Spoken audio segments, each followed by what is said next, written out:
Hello YouTubers, Monkey Jr. here, and today I got something a little different for you guys. Got some classic Operation Locker gameplay, also known as Operation Clusterfuck.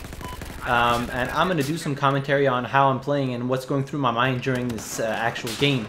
So when I start playing, when I start the match on lockers, usually what I'd like to do is try to rush outside, like see what's happening out there. And right now, you see that we got a Hill Wookie with the 50 cal, so I went back inside to try and help my team on Charlie. So right now, I'm just trying to figure out what's happening on Charlie, trying to spot the enemies. And having the extra nades, actually running extra nades in this particular game is always a good thing because there's a lot of corners and stuff like that, and you can smoke out the enemies by chucking grenades into those tight corridors and try and like disperse them a little bit. Most of the time when my team has Charlie at the beginning of the game like this, I try to push outside again and just try and go rush them and put the pressure on the enemy team on Bravo as I go down right here. Luckily I'm playing with a lot of friends, so I have the advantage of being in TeamSpeak with them and like calling out where the enemies are and calling out when I need a medic or some stuff like that. So I'm trying to push the weak lane. There's really 3 lanes on Operation Locker. There's outside, downstairs when you get like to Charlie, and then there's upstairs. So basically you got 3 lanes to watch. It depends on what flag you are, the lanes change, but you always have like middle, right, and left lane. So I usually push the weaker lane.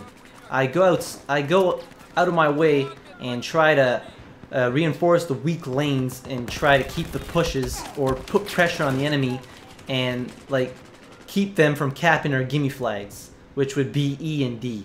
Because if they cap your gimme flags and then you end up squeezed between both, like let's say they have Alpha and Bravo, you got Charlie and Delta, but they have Echo, then you're gonna be able to they're gonna be able to push you guys from both sides, and that can put a lot of strain on the enemy. You can bleed tickets out really quick. Right now we still only got 2 flags, and they're not our gimme flags. They're Alpha and Bravo. And the wise thing to do would be to spawn back at the base. But I completely missed that opportunity when I spawned back in this particular instance.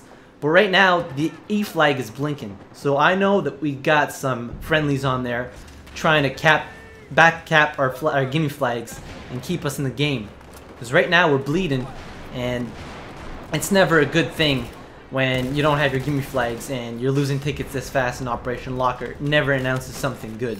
So I'm trying to push back, going to Delta, trying to help out my blueberries cap those flags in the back, and then rework my way towards their uncap. But you gotta put pressure on them, because they're gonna be putting pressure on you from both sides, as I said earlier. The key is, when you're capping a flag like this, is watch the bar. If it's equal, that means there's somebody on burn with you, and you want to get that guy out so you can keep capping. Because as long as they have that flag in their possession, they can just keep spawn bombing that flag, and you're gonna have a hell of a hard time. Especially if you're 1 or 2 guys on that flag, as I am right now. I'm solo capping a flag, and it's taken a long time before my blueberries come and help me, and I managed to get that flag neutral. So right now we're capping Delta, and I see Echo's blinking, so I know that we got some blueberries on Echo that can probably take care of the flag. So, and I see that we got a lot of guys in the middle, so I'm going to push the outside lane, try and keep the pressure on them, and keep them from coming from outside, because a lot of the times, outside lane is kind of left out of what's happening. People kind of forget about it, but it's one of the lanes that can be the most effective in Operation Locker, because people forget about it, and you can push from that side.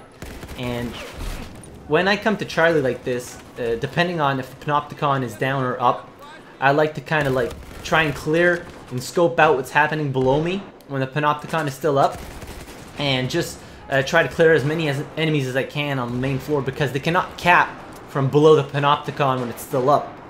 This is a neat little spot to be when you're this side of the grating is behind the spotlight, because they can't really see you that good.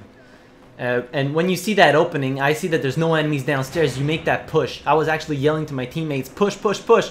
You gotta go get that B flag and try to squeeze them from both sides.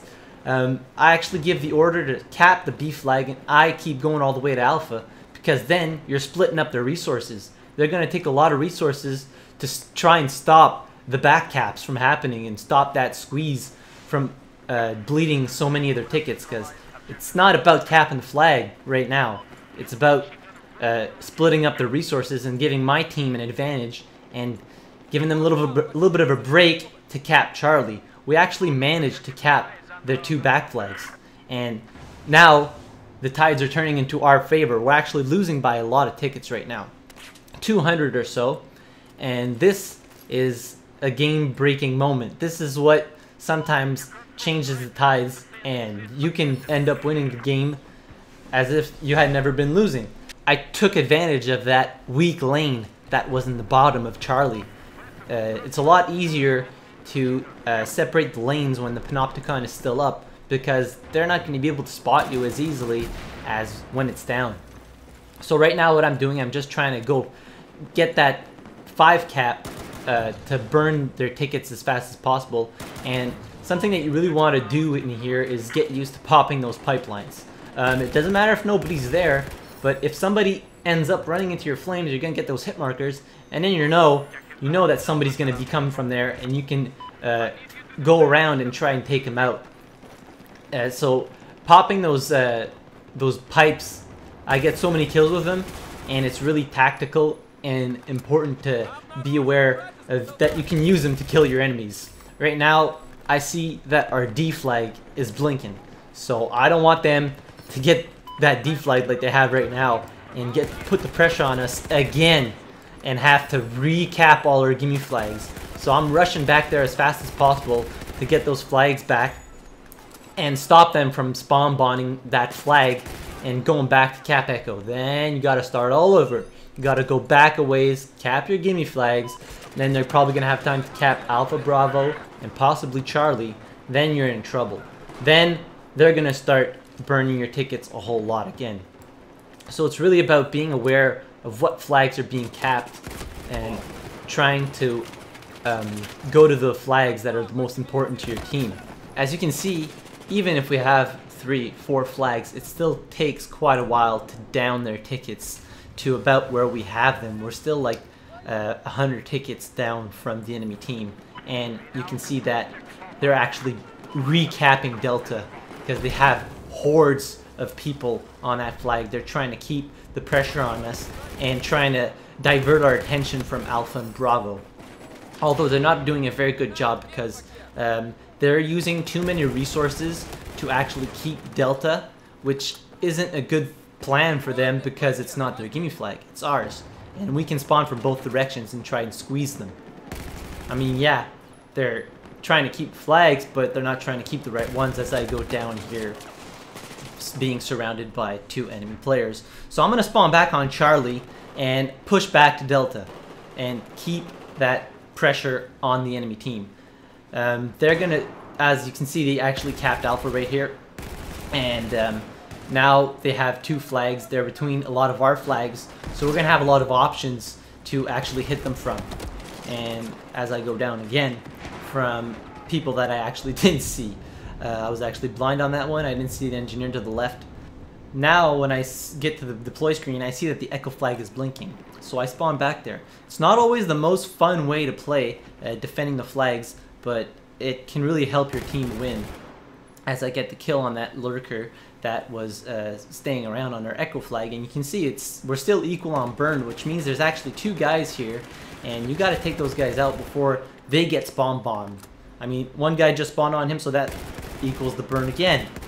So the faster that they spawn on each other, the more of a hard time you're gonna have to keep that gimme flag in your possession, as their tickets are bleeding quite heavily, and we finally have the advantage on them, winning by almost 100 tickets at this point. Now remember, we were actually losing by 300 tickets earlier, and it's all about defending those lanes, seeing what flags are blinking, keep those enemies from spawning and putting pressure on you. So I hope you guys liked the video. If you did, hit the like button. If you didn't, hit the dislike button. Like, subscribe, share to my channel. That always helps me out. Thank you very much for watching. I really appreciate it. I will see you guys in the next video. Have a good one.